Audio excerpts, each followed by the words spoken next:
All right, we're live, guys. Okay, so let me share my screen.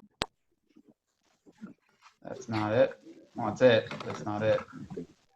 There we go. Can you see that, everybody? Yeah. We're good to go. Okay. Yes. So, all right. So happy Halloween week. Or oh wait, what does Mackenzie say? Halloween. Happy Halloween, guys. So that's the theme this week. So this upcoming, the remaining days for this week, we have a large number of fun classes and events happening. So of course today we have our weekly Tuesday meeting. We're actually renaming it. So you may be seeing this on all the promotions and text and stuff. We're now naming it Premier Weekly. So for today's Premier Weekly, we do have our special guest, John DeCosta. He has a lot of good material and resources for you guys, and he'll dive deeper into that later in this meeting. But coming up tomorrow, we do have Tanya's weekly in command class. She's going to go over email campaigns. And then we have Cindy Gray from Lawyer's Title. She's going to be sponsoring the college funding strategies class. So that's a CE credit. We do have the registration out there in emails that we sent out. The Facebook page should have it now. And then there may be I think there's a link going out tomorrow morning as well. So make sure you register for that so she knows. And then also we have for Chantel, she has a command DocuSign and ZipForms class. She hasn't had that for a little while, so we're excited to have her do that again. She is, I believe, going out of town for a little bit. So this is kind of the last chance to hear from her before she heads out for about a week or so. And then Thursday, we have a happy hour. It's a Halloween themed happy hour, and I'll have another slide in a second that'll show exactly all that information. But look forward to that, and it'll be on Zoom. We will be here as staff members here, but you are free to jump in on Zoom. We may have some prizes and exciting things there. And then next week, Ignite is continuing. Peter Clark, kind of rolling into, I guess, the trifecta, the big hitters of speakers. We had Dwight yesterday, Peter this next week, and then after that we're gonna have Tony, and we'll have that up on our weekly glance soon. And so Peter's gonna be talking about pricing strategies and CMAs, so definitely don't miss that. And then next week's Premier Weekly, we have an agent panel about re-engaging your database, especially coming into the fall and winter. And then Tanya's in command class, and then we have Kim Wilder. There'll be more information on that next week's CE credit. But that's all we have coming up. And let me switch over, see if I can pull up. And I just want to add, Austin, that anyone can go to the Ignite sessions. If you're new or new to Keller Williams, you 100% should go. But anyone who wants to grow their business or just hear from what some of our amazing top agents have to say and share. So that is open and welcome to anyone. But they are in person only. So just make sure to tell Austin or Mackenzie that you'll be there. Perfect. And here is the little graphic we made for the Halloween happy hour. I want to make an alliteration by saying Halloween happy hour, and that's not how it works. So, but it's going to be on Thursday at 3, and we're going to be having it on Zoom. But wear your Halloween costume or something close to it. And if you don't want to get all ready, just have it from the waist up, and you'll be fine, and you'll be good. But we're going to have some prizes for Halloween costumes, and yeah, bring your own drinks because can't send them digitally, unfortunately. So, and actually, are we doing anything physically here? Like, if anyone joins, like, can people come here physically? Is that something If they want to, we will be here. We will be here. I'll be here and dressed up. You know me. Perfect. But hopefully everyone can jump on. It should be a fun time on Zoom. Just, even if you can just join for part of the time, to talk non-work and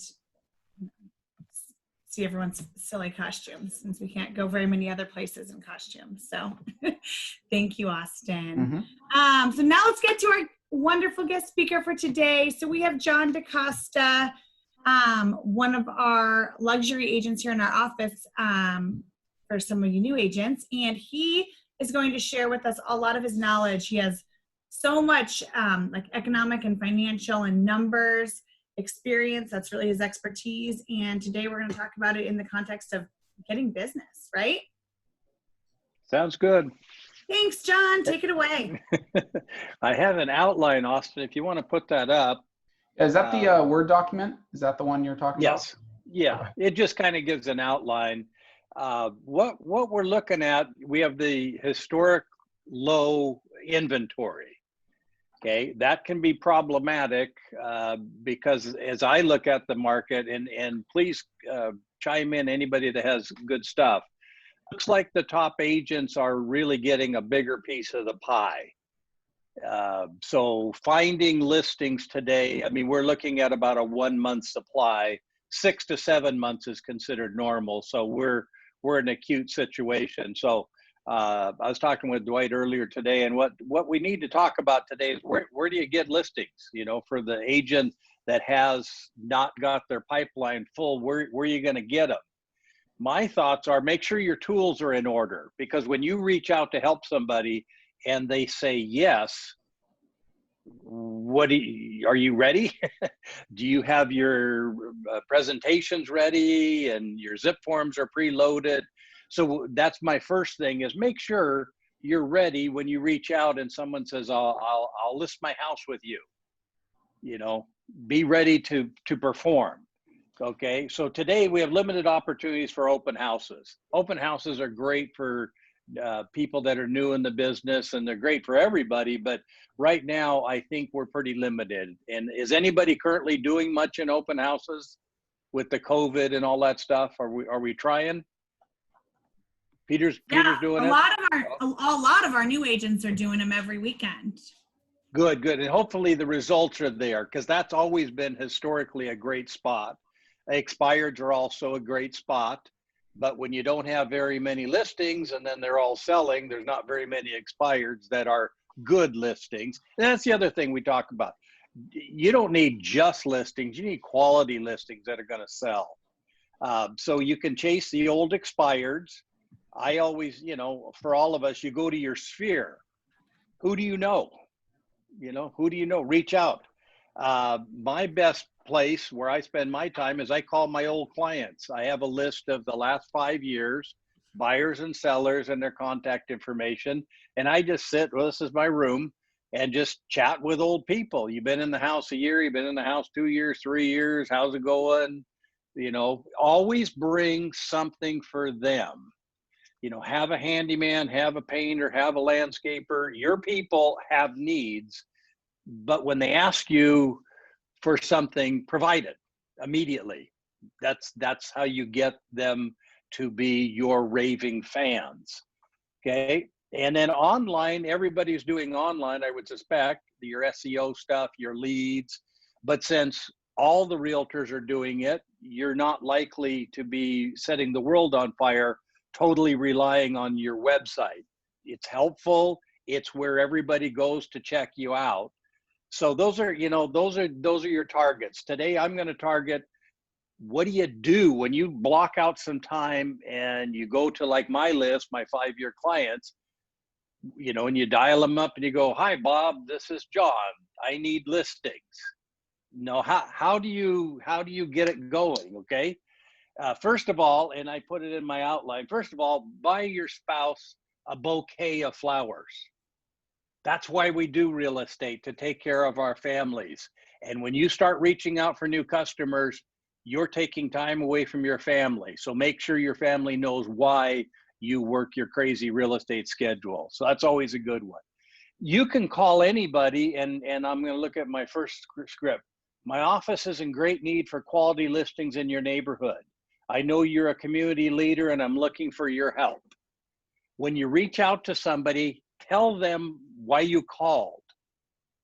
You know what I mean? If you haven't talked to somebody in 5 years and you call up like they're your best buddies, how was your weekend? That you're calling for a real estate reach out. You're looking for listings in their neighborhood. They live in their neighborhood. That gets the conversation started. You know, Dwight, what do you think when you're going about this to get proper momentum? Get your tools in order, be ready, and then you got to get going. So that's why I put some scripts in our outline today. you know, you're going to dial the phone. What are you going to say to these people that's going to make them feel you're reaching out to help them? I think that's the operative word. You're reaching out to help them, John. So I think we get hung up on scripts. We get hung up on how we're going to ask for the business. And I think that's where the mistake is. I think if you always come from contribution, how are you doing? Is there anything you need? How are you holding up? Is there anything I can help you with, right? And I think that is the key right now, is how can I help you? Is there anything I can do as a realtor that can help you? And I was telling the Ignite class yesterday that I had calls in the last couple of weeks for, actually now I've had a call for a painter. I've had a call for an attorney that does estate planning. I've had a call for a tax attorney, and then actually a couple more. So, be ready with your referral list, because I think people right now have a different mindset about things. And so, estate planning may be one, right? Why would you want a tax attorney if you weren't thinking about what your tax bill is going to be? And are there things you can do to shelter your taxes? So anyway, I think you said it perfectly. Well, I'm in a number of networking groups, and my target in those groups are the wealth planners and things. One of my very good friends is Rob Chevalier over at Buckley Law. He has never been busier than right now, and the subject is, if Biden truly wins this election and truly changes the taxes, I'm redoing my whole plan and doing things right now. Between now and the end of the year, they are working round the clock over at Buckley Law, updating wealth plans and things, because you can gift right now, I think he said up to 11 million without penalty. And that goes away in January if things, if these changes are coming. So that's pretty interesting. My calls lately are very easy. Over the last 2 weeks, I call people and I say, did you get your new tax statement? Okay, they came out October 15th. That's a great opener. Did you get the new tax statement? Came in the mail. No, I didn't. And I have a back door in the title company. So some of the people, I was able to tell them what that new tax statement was going to say, even though they hadn't received it. So when you talk about tax statements, you're talking about, do you understand it? Is it disappointing? Should we file an appeal? Tax appeals have to be filed by the end of the year. That's 60 days from now. They need a resource. The resource I recommend is Steve Anderson over at First Class Properties. But that's a good subject. Is your property taxes out of whack? I can help you, okay? Since houses around this area have appreciated approximately 10%, that's debatable, but some of them have. Are you properly insured on your house? If you had an incident at your house and you had to replace your house, your insurance may be out of whack. Talk about tax appeals, talk about insurance. Okay. Hey, John. Yep. Just to add to that, if we think about what's happened to real estate in our area and we compare what our clients bought homes for in 2012, 13, 14, and where they are today, it's highly likely that half your clients are underinsured right now. Be of value. Be of value. Now, timely, this time of year, people stop thinking about real estate a little bit and focus on holidays and things. This is going to be a weird year. Winterizing your home. You all got that thing from Mike Hobson? Winterize your home is brilliant, especially if you're a snowbird and you're sitting down in Phoenix right now. If you didn't winterize your home, you could have a real problem. So winterizing your home is always good. Those calls in October. Get some people that aren't from Oregon, you put the styrofoam in your vents so that the cold air doesn't get under your house, and you're giving value, okay? The other thing that I've had good success, and I've been the receiver of some of these, is updating my database. I consider that a classic, and I'm redoing all my computers right now, but updating my database is why I'm reaching out to Peter Clark today. Peter, I got these 3 phone numbers and this email. Has any of your information changed? Reaching out for proper information is a great one. Oh, by the way, Did you notice you had a couple of sales in the neighborhood? You want me to send you a report on what those houses went for? Would you like a monthly report, a weekly report? How can I help you? You know, those are easy ones. The other thing to talk about, and we'll get back to scripts, is teamwork with Bold and Ignite and with the team at Keller. If you're just not getting the energy that you need, you know, today, tomorrow, this week, get a teammate. You know, team up with Mark Schultz or any of the other agents and say, look, let's make 10 calls today. Make it a game. You know, reward yourself. And by the way, if you blow a call, who gives a, you know, you're on to the next one. So if you get on a call and you sound like an idiot, you know, just thank them for their time and we go to the next one. You get better every time you dial. And the people with high discipline are really good at this. You know, they work their scripts, they log in what they're doing, they time block. So that's what we're encouraging all the agents today. And if you're a superstar and you're loaded with listings and they're all selling great, then reach out and help somebody that's new, you know. That's Hey, a John, good thing. That's a, yes. just to speak to your last comment, this weekend I was talking to a friend about their son, who is a $35 million producer, and he has no listings right now. He sold them all. Wow, I'm 2 ahead of him. I've got 2 lots left, and I think earlier in the year, if I remember right, I had about 30 properties, and I'm down. I sold everything down to the lot on Skylands and the lot on Amber Place, which the builder's now going to build on. So I should have brought flyers, right? Now, what I'm saying is, it's the how many calls did you make? It's the actual doing that will give you the results. Do not reinvent the wheel in real estate. Okay, I'm a reinvent the wheel specialist. It is a waste of time in today's world. I attached a couple of things that Austin will send you that if you need a little help on SEO, need a little, just, they've already thought of all the good ideas. What we need you guys to focus on today is get a quiet place, get your pad out, get your past clients in front of you and dial. And if you're really sophisticated, turn on the recorder, either on your phone or your iPad or something. Time your calls. Don't make 2-hour phone calls. Make 15-minute calls, but tape yourself. When the call's over, listen to yourself and see how good you are and where you could improve. My best listing presentations are always at the same place as I drive home. Should have said this, should have said that, should have shut up at this point, shoulda, shoulda, shoulda. But if you're paying attention, you get better every time. And by the way, when somebody says, I'll take it, I recommend that as a good time to stop selling and start filling out the order. And you'll see that when the person says, sure, you know, you say, I'd like to tell you what your house is worth. You might be highly surprised.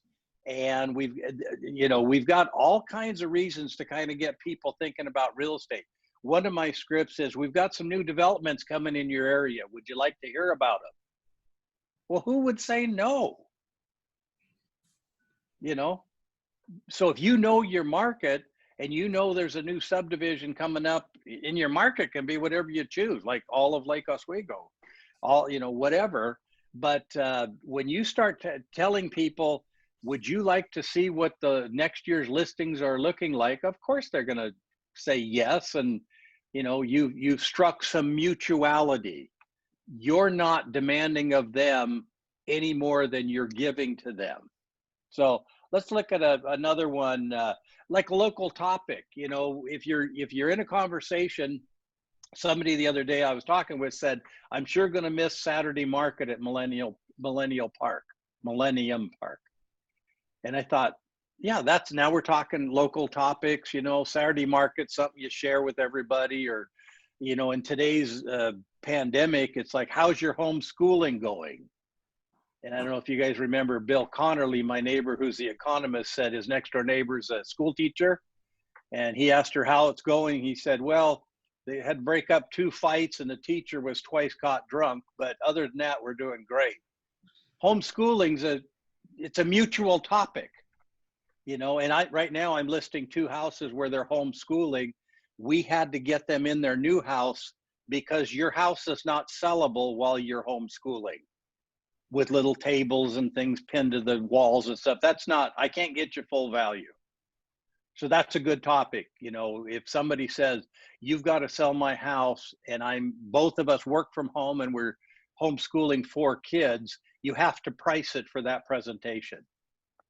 Okay. I mean, they're kind of new stuff, I have questions for you guys too. COVID, when the agents say you can show my house, but you got to sign this form and you got to wear gloves and all that. So are you getting that as you go out to show? Are you getting these COVID restrictions?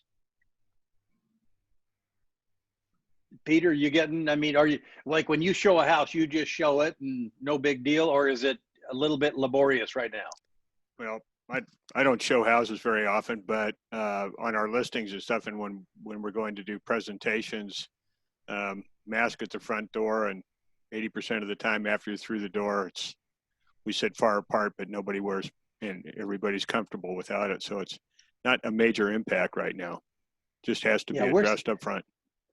I had a couple of buyers lately, and we kind of found that some of the things you wear a mask, you know, you put the blue booties on and stuff.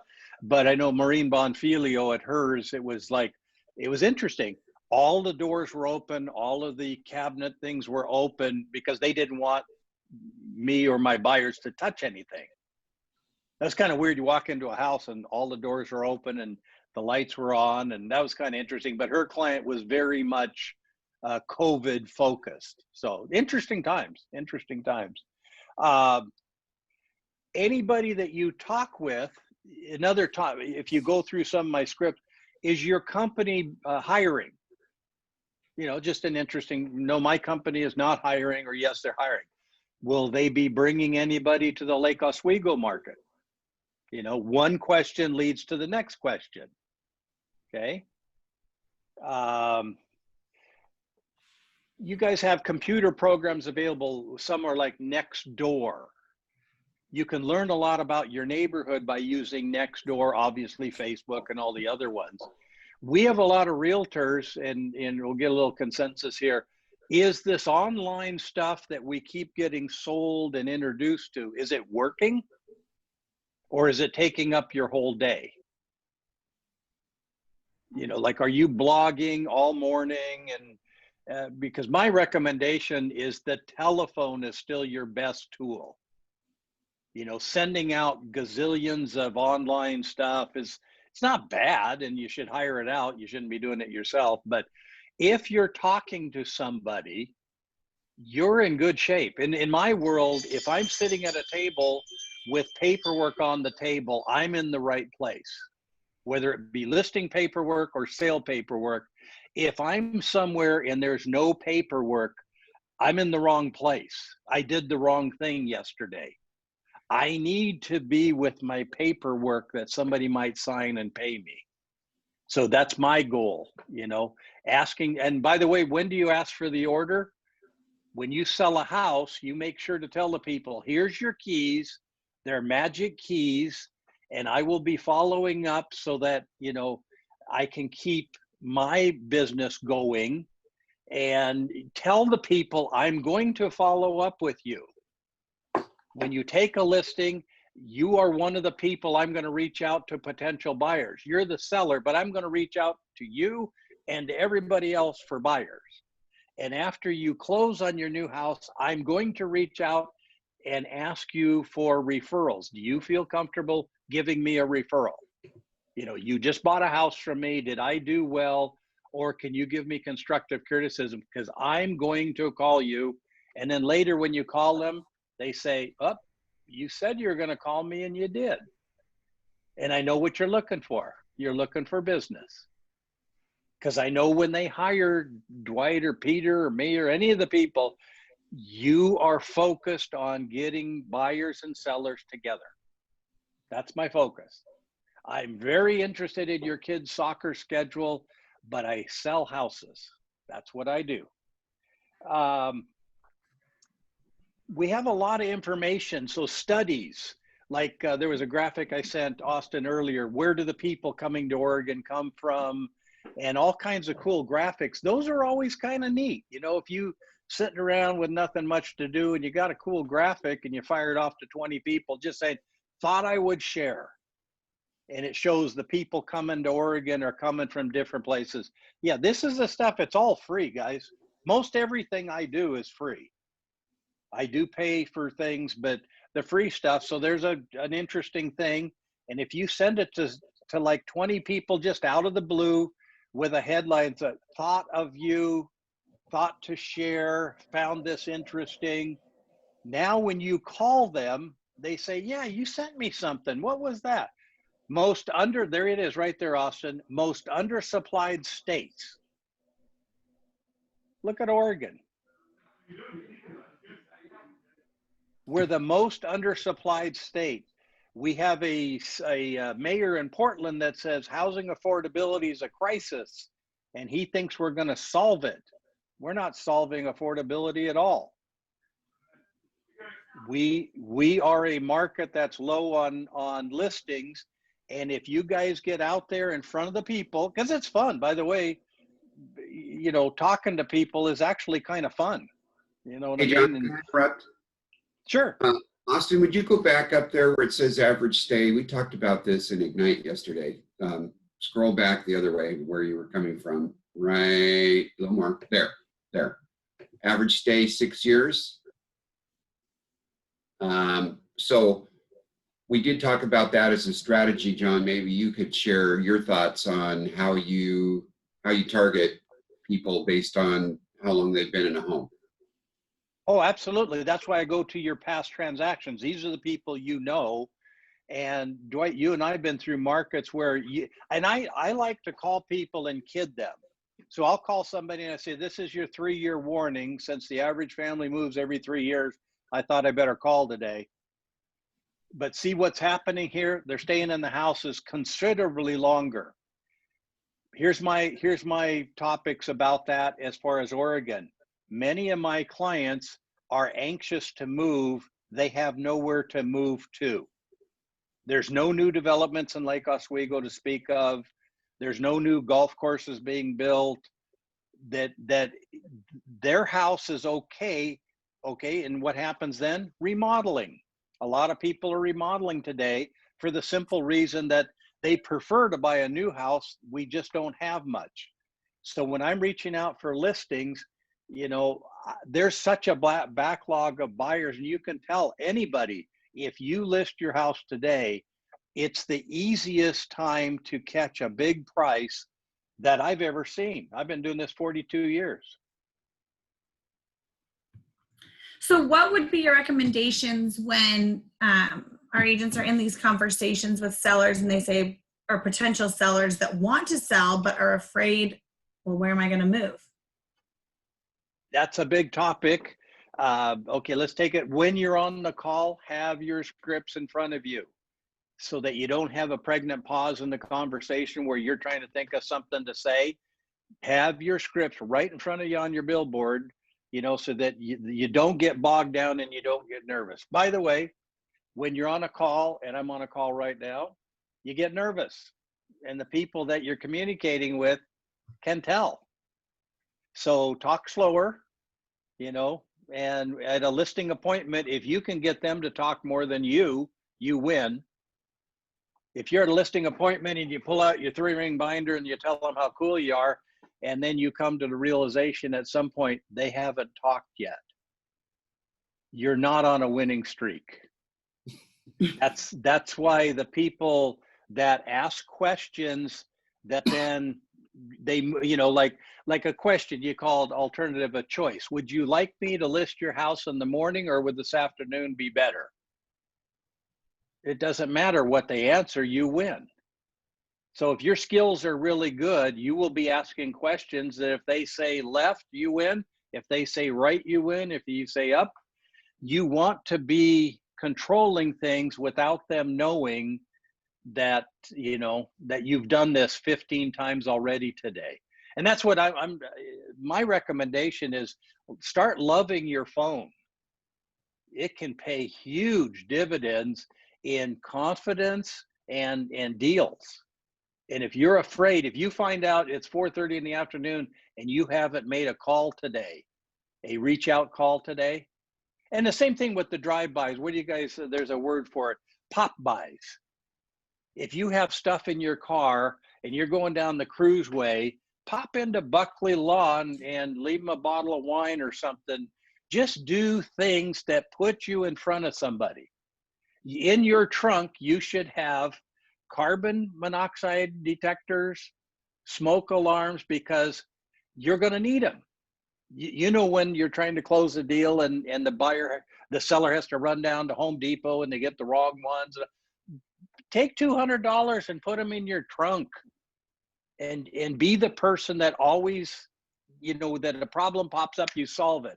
Have batteries in your car. The D cells, when you're at a house and the smoke alarm keeps beeping, grab one of your batteries and pop it in there, because it's going to be at your listing. You know, I mean, be prepared to win. Give your clients copies of any paperwork they're going to be confronted with way in advance. When you list their house, give them a package of the buyer documents that they're going to be receiving their offer on. Then when you call them back in a week and they say, hey, John, nobody showed my house all week, what's the deal? Then instead of going, I'm really, really sorry, say, hey, do you have a chance to look through that paperwork? You know, always be leading with service. You know what I mean? Because when you call somebody and they're on their way to the airport, and you say, I got an offer on your house, I'll send it to you, a DocuSign. These people have never seen the paperwork, and they're going to look at it on a 3-inch screen. Not good.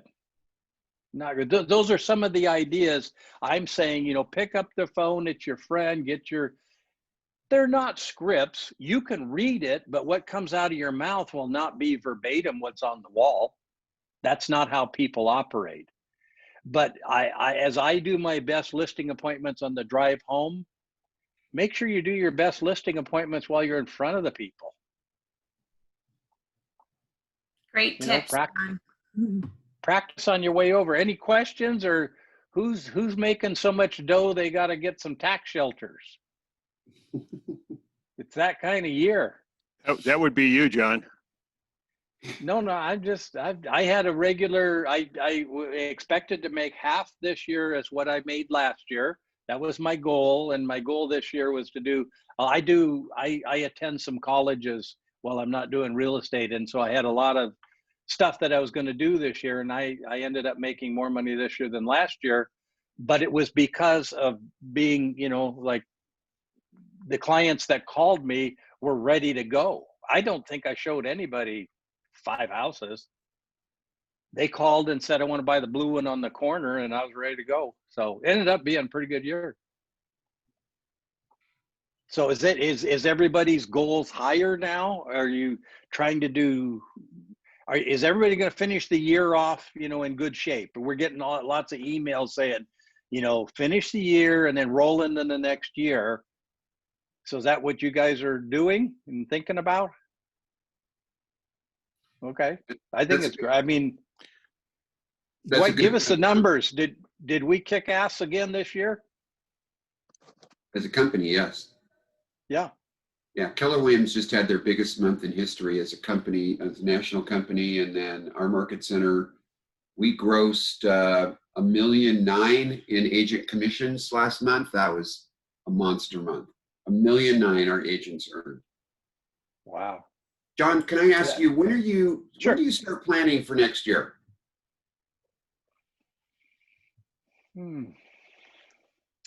My planning is a little different than the people in Bold and Ignite, where you have a very detailed plan. I'm a little looser.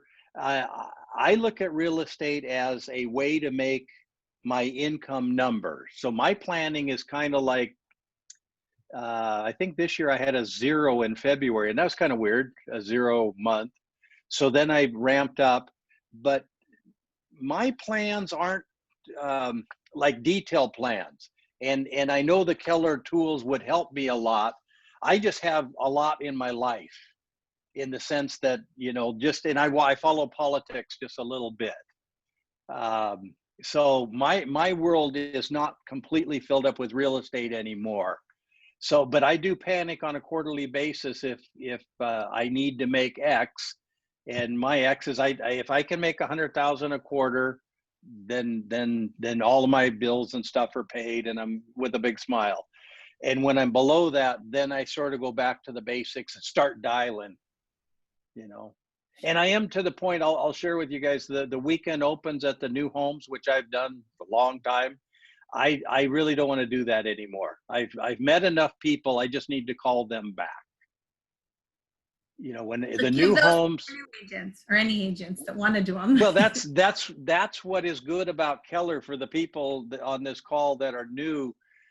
There's a lot of great listings you can hold open, and I think open houses are cool.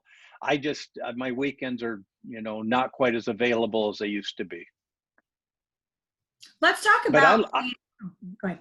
I was planning. Well, for the I like all the Keller tools though, and I applaud the people that they know exactly where they stand, and that's really cool. I love the reports. That this is where you are for the year, and this is how many you rode and closed. That's wonderful stuff. I could do a lot better by following more of the Keller stuff. Go ahead, Grin.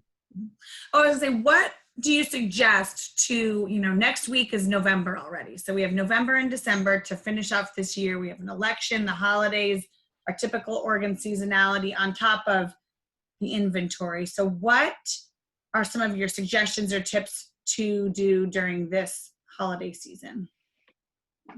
I study a lot of the market, the hot sheet every day. Pretty nice to know what's happening. I just had an incident the other day. Somebody that called on one of my new homes, the new home sold. I didn't follow up with him. And I noticed that Jason Mendel listed his house and sold him a new one. And it all was in about a 1 month time. It was a guy, I had his name, I had his number, I had the house he wanted. It sold to somebody else. I didn't call him back and, try to engage him as a buyer. So I think, knowing what's going on is important to me, probably overly important. Most of my builders require, about every 2 weeks, we have to send them a report on what's happening out there. So I enjoy those things, but I find myself happiest when I'm on a call and I finish it off and I write down the notes. I write notes longhand and then I put them in the computer. I don't follow the computer along. I find that when you hand write stuff, then you transform it. Now you're going to, remember it really, really well. So I just love it. Get a comfortable place. One of the best places to work on phone calls is your car. And I'm not being silly. If you're home schooling and all that, go in the garage, get in your car. The acoustics are fabulous, and you're probably still on the Wi-Fi, and it's comfortable seat. And you know what I mean? Find a spot where you find comfort. I have a nice room here, so I can, kind of take it easy. But, and the other thing is know what your targets are. I think I've not been good at that over my career. And I noticed that my successes have a pattern to them. And yet much of my career, I'm kind of exploring new stuff. And then when you look at the pattern of the stuff that really works, I think the more time that I spend with my stuff that really works is great. And I think pop buys have been great for me. Just out of the blue, you stop in and the people go, hey, that was really thoughtful. And you can buy a lot of wine for $10. Your time was $100. So leave them a bottle of red wine and, some of that San Michel and, stuff. It's not like that Schwab stuff that's very expensive.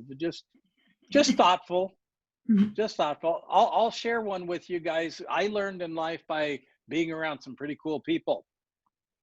One of them was Ed Miletus' dad, Chris Miletus. They ran they were so good in the beer distributing that they got Budweiser and Miller. The same family had both brands. That has never happened in America. But Chris was older than me by about 20 years. Every time I saw him, and he did a lot of real estate, so I saw him a lot. Here's a can of our new beer nuts. Here's some peanuts. Here's a 6-pack of. Every single time he'd open his trunk and there would be a little gift. And he probably got most of it for free. I mean, he's a distributor, but that's just thoughtful, because if you look at the rest of your day, nobody gave you anything. Hey. So little stuff. That's why I like thank you notes. And again, I'm not an all-star at thank you notes, but when I get them, when I send them, I feel wonderful. When I get them, very special. I mean, they're just handwritten. It's just wonderful reading, thank you notes. And I think as realtors, you should put thank you notes as a very high priority. And I think emails with proper email signatures, and in your signatures, put some cool links, that the guy gets an email from you, but there's a kind of a cool link at the bottom, and they click it, and there's something. I've been sending out, the state of Oregon has a economic website, and I use that as a liner on some, and people go, God, I got in there, this huge database of cool stuff about Oregon real estate. It was a link in an email signature. Okay, Hey, John. you know what I mean? Yeah. Corinne, can I take a whack at your question? What do you do during the holidays? Yes, Yeah. please. Don't go to sleep. Your competition is going to take the month of November and December off. If you don't, you will have a much higher probability of success. So that the biggest mistake I've seen in 45 years is watching people, well, nothing happens in November. Generally speaking, November and December for our group create usually the biggest. January is one of our biggest months because everybody else is taking time off. People buy homes on every day of the year, including Christmas, although that's not what I'd like to see happen, but all the corporate reloads coming up when their budgets kick over in January, they're here in November and December over Thanksgiving. So just keep on it. One other quick thing. Case-Shiller came out today. Our 12-month average in Oregon for appreciation is 6.04%. And that for the whole state, Peter? That's for Portland. Okay, Portland should be higher than the state. Yeah. Portland and Bend are kicking. Yeah, 6.04 12-month running average. And I got 2 articles sent to me this week. One was the top 10 cities people are leaving, and Oregon made number 1. And the reason people was are leaving. Wow. So maybe that's our solution to the inventory problem, because on the other end of the spectrum, we made number 7 for the biggest in-migration, and the top city of Oregon for Portland is San Francisco. So San Francisco's in worse political shape than we are, so they're leaving San Francisco and coming here.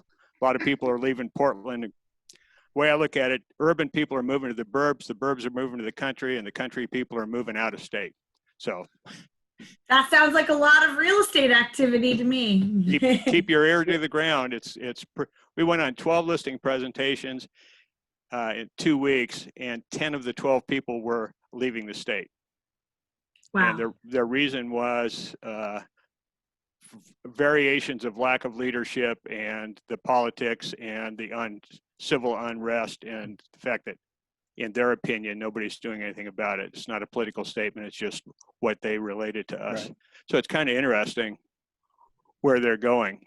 But this report also said that our median home price is $449,900, and we had 3,402 people move into Portland in the 4th quarter of 2019. So they're still coming. And Peter, we have also welcomed Brian Wickersham. He lived in San Francisco for like 5 years and was at Keller Williams down there. But he has a question for you, Peter. Where were they moving to? Did it say that in the article? Hi, Brian. When they're moving to Portland, or when they're moving out of Portland? When they're moving out. Idaho is number 1. Yep. Colorado. Well, no, wait. Idaho. I can think of my states. All of the North Dakota, Montana, Wyoming.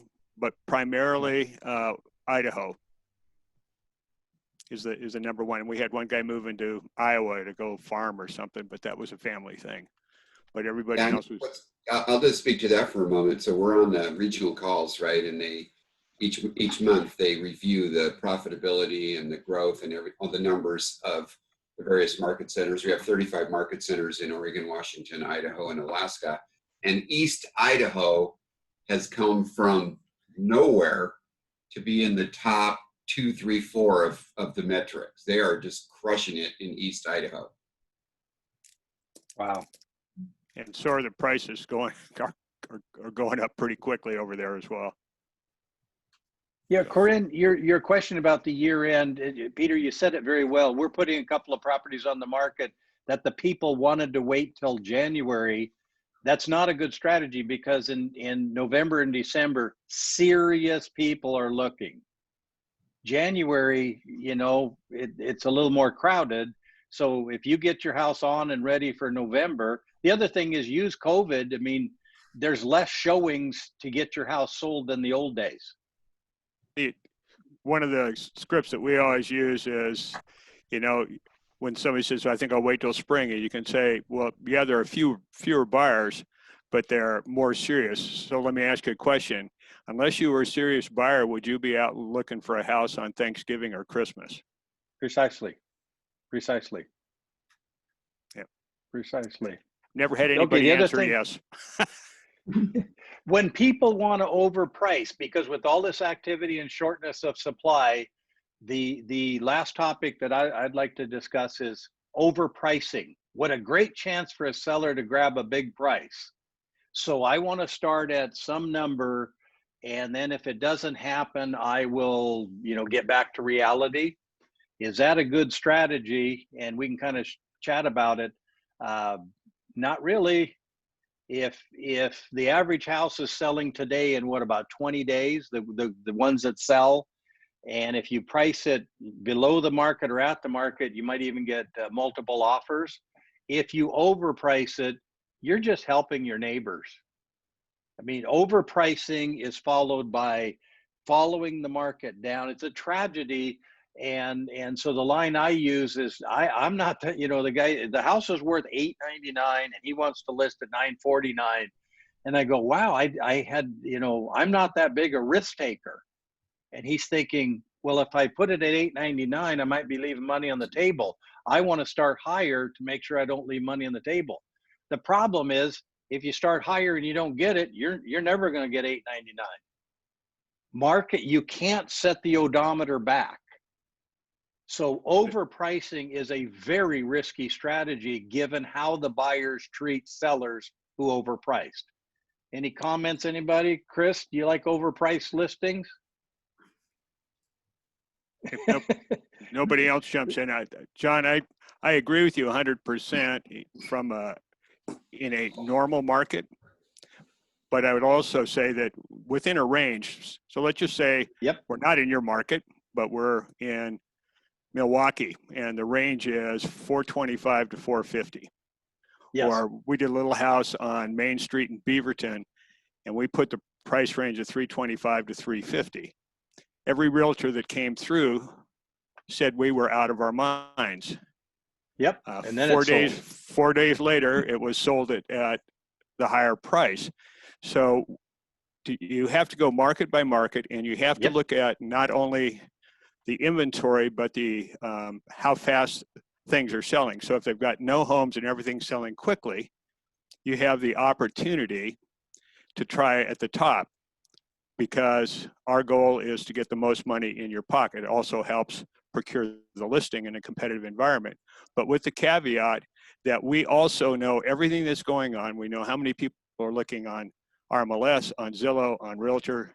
We know everything that's going on. We have metrics and expectations about how many views should turn into how many showings, and how many showings should turn into multiple offers. So if in 3 to 5 days we're not getting this, assuming we started on a Thursday, then we have an agreement up front that the next stop is from 350 is 325 or whatever the number is. Yep. So Lake Oswego, Westland's a little bit different. the velocity there is slow enough relative to the rest of the market, with a smile, that I don't think you can afford to go to the top of the range at this point in time. It's a most interesting year for the rookies that are on this call. This year had more ups and downs and valleys and peaks than decades in the old days. So, and right now, if somebody asked me honestly, would you take an overpriced listing? I would. To be totally honest with you guys, I would, because it's going to generate activity for me, and I'm going to be honest with the seller. I mean, oh, by the way, when we're talking about this whole subject, when you call somebody today, there's a great technique. Do you think most of the people you chat with know what their Zillow value is?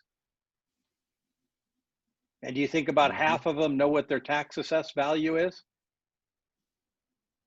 Use those two numbers when you're chatting with somebody. You're just chatting with them, okay? They're a warm lead, but nothing hot. Hey, the county has you at 700 and Zillow has you at 950. What's your thoughts on those two numbers? You know, because they're supposed to be the same number, right? Zillow and the county and the value of your house. I use the Zillows and the county values in conversation because they're numbers on their house. And if you want to know if you're trying to figure out what a seller's expectations are, talk about the Zillow number. Hey, Zillow has you at 952. And the seller goes, I wouldn't sell for 950. Okay, good, thanks.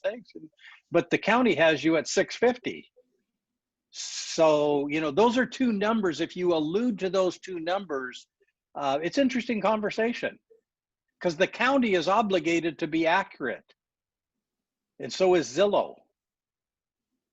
So, and you know, I use the term, the real value, not the Zillow value or the tax, the real value. The one set by a buyer who would write you a check. And we guard the real value. We realtors have the real value, which is really important to the sellers and the buyers. But they got a lot of data out there, guys. And the guys that look at Zillow every day, they know what everything sold in that whole neighborhood. And it's incumbent upon us to know what's sold in that neighborhood too. Because your clients can get ahead of you. You know, when they say they drive by one, they go, yeah, that one sold for 782, and they drive by another one, that one was 652, and you're driving the car going, holy crap, this guy's got his stuff down. You're supposed to have your stuff down too, because they're going to pay you. That's a good point. And you know, everyone's going to have to be better than average right now, right? Since there's less houses to sell. So being ahead of the game, knowing your numbers, knowing your data. You guys are all such good examples of using the numbers to know what you're talking about. Peter, this is a good plug for Peter's Ignite class on Monday at noon, is going to be all about pricing strategies and CMAs, and Peter is an expert on that, so that should be a good one.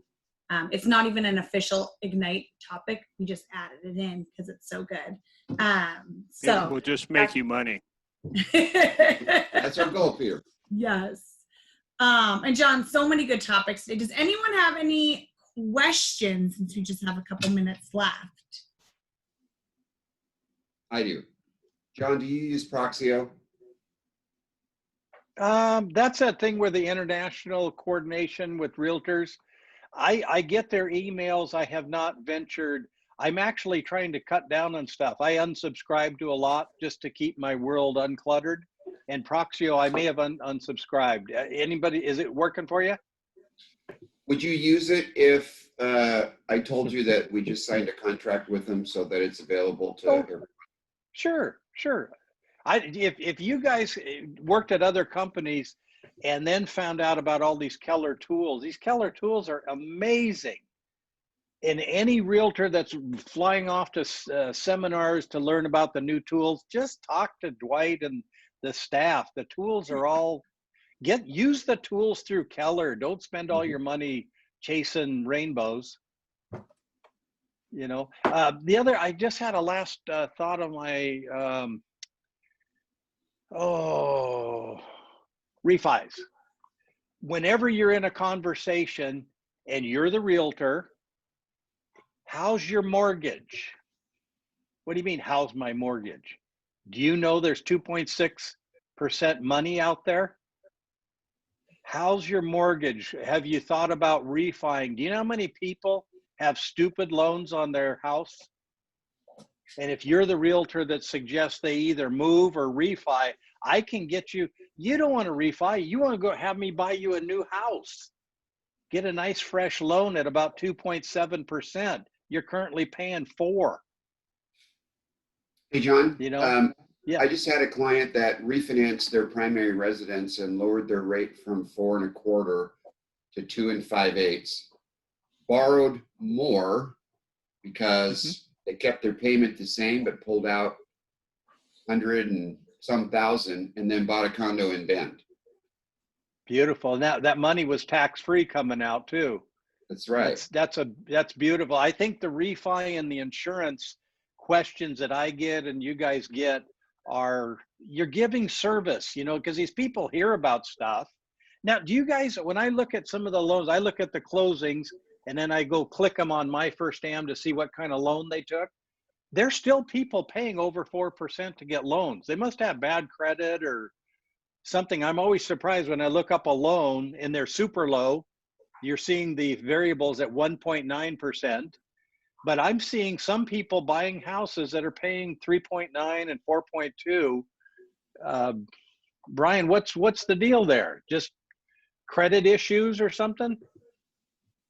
Well, John, I mean, I've been seeing the same thing. I've noticed just the other day, I have a property in San Francisco that is a condo that we just went into contract. And I was looking at the buyer's loan information and it was 3.9. And I thought, what? Yeah.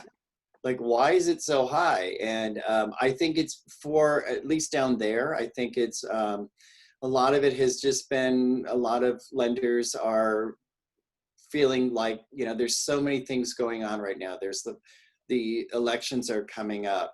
There's COVID. There's a lot of different variables that could change somebody's ability to stay employed.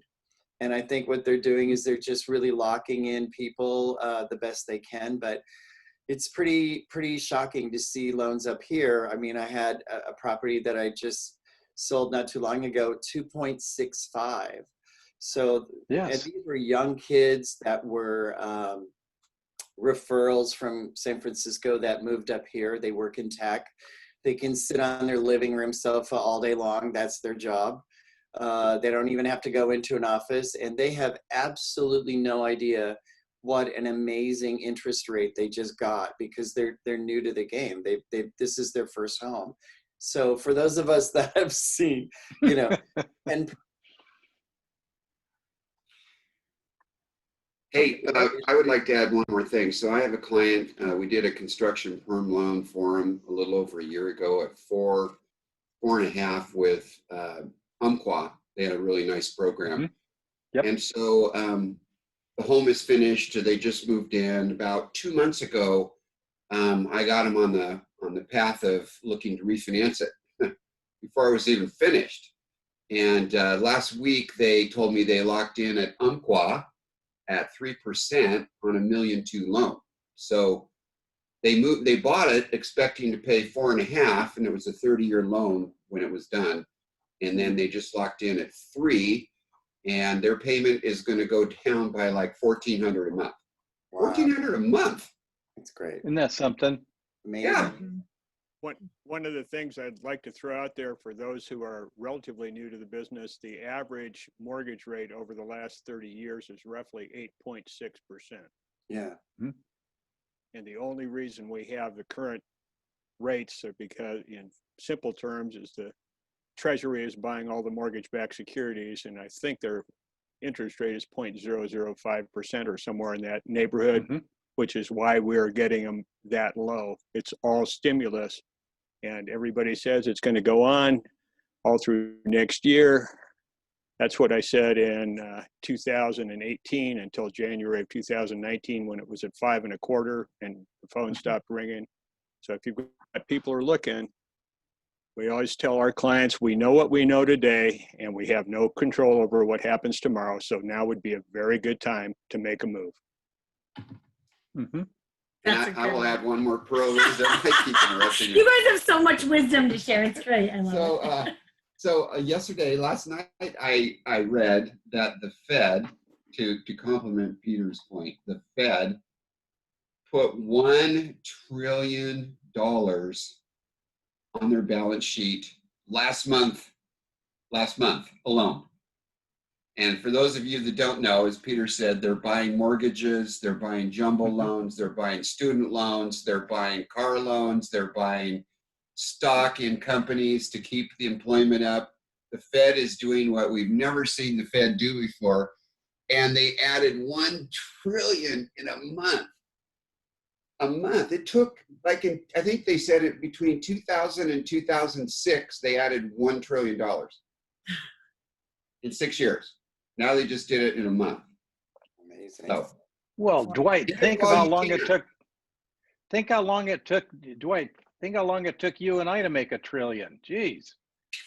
yeah, in our minds. Right. Thank you so much, John, for jumping on and giving us all your insights. And Dwight and Peter and Brian, thanks for sharing and chiming in. Austin will share some of the resources John's put together on the Facebook group if you're looking for them. But thank you so much, everyone. And thank you again, John. We really appreciate you. Have a great day.